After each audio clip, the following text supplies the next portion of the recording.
Most Americans really don't understand what's happening behind the scenes. You see, most people blame Trump and they think he is the ultimate threat to democracy. But you have to think a little bit deeper than that. And you understand that Trump is nothing but a two-bit con man. He is not some mastermind. However, there's a group of people or several groups behind him that have truly sinister and nefarious plans for our democracy.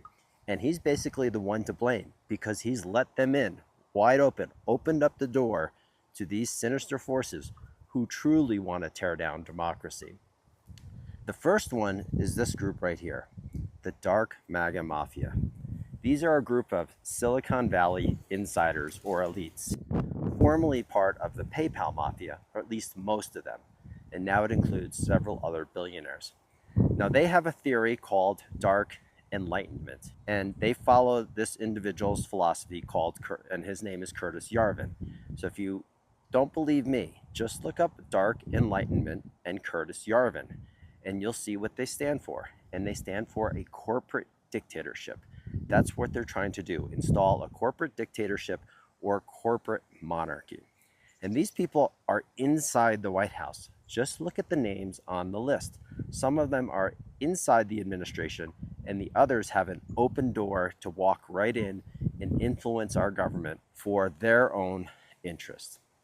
The second group right here in the blue dot, and they are pro-is, and they are the Ziists. And they are deeply embedded in our government, as most of us know. And they're just trying to ensure the survival of the J state, right?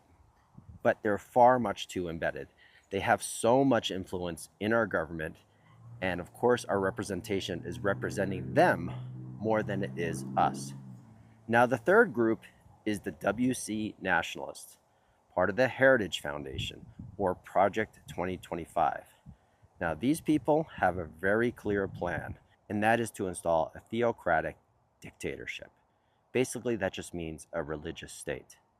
Now, these aren't the only three groups, but these are the three primary groups working from the inside. There are many other forces in our government, including other foreign governments and their agents and corporate special interests and so much more. It's these three forces and all the rest of the forces that have fully taken over our government. And whether you're MAGA or liberal, you know this is true. Our representation does not represent the people, and it hasn't for a very long time. And that's the ultimate problem. This is not about red versus blue.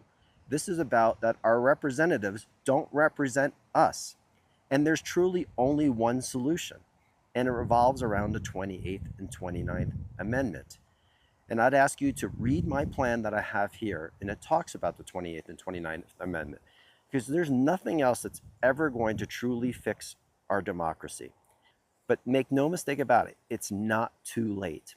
If we truly wanted to unite 50 to 70 million Americans, could change everything.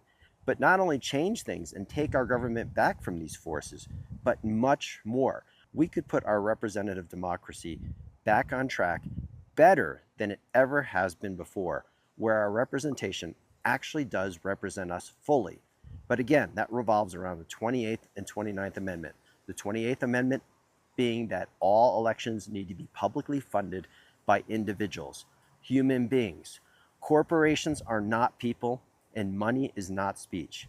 And the 29th Amendment needs to be that being a politician cannot be a career. It needs to be a temporary civic service, and that means term limits. If you want to learn more, please read my plan, A Citizen's Plan to Bring Representation Back to the People. I hope millions of people end up understanding what's truly happening. Thanks for watching. Please follow and repost, and I'll see you in the next one.